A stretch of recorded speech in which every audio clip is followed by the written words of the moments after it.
Tegemist on iga-aastase õppusega Ümir, mis keskendub kompanii tasandi väljaõppele ning selle sisse on integreeritud ka liitlaste integratsiooniharjutus Bold Eagle. Antud õppuse eesmärk esiteks oli teha kõigile Kuperjanovi pataljoni üksustele koostöö ning välikindlustuste õppe, mille raames rajati ka kindlustused lahinglaskmiste tarbeks. Ehk siis ühendasime väljaõppega ka vajalikuga selleks, et arendada ka keskpolügooni väljaõppe võimalusi.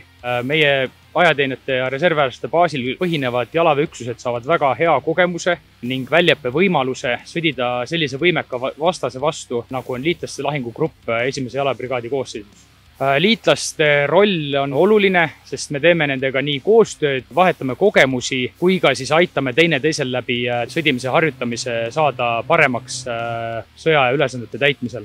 Pioneerid aitavad sõduril mõista, kui tähtis on välikindlustamine ning jääda ellu, sest me kõik teame, et eesmärk on muidugi alati täita ülesanne ning samamoodi ka takistada vastase liikumist ning seeläbi hävitada ka maksimaalsel määral vastast.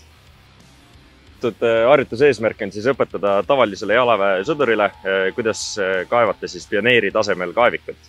Et me saame ka seda kaevikut järgmine nädal siis lahinglaskmistel kasutada, et jalaväesõdur saab siis tunda, kuidas on kaevata pioneeri kaevikut ja seda kasutada.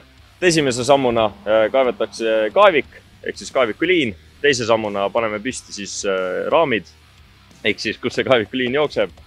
Kolmas samm on see, et ehitame sinna küljele seinad ja viimase sammuna siis saabki sõdur teha endale laskepesa, kaevab sinna seina sisse endale augu, teeb enda laskepesa sinna.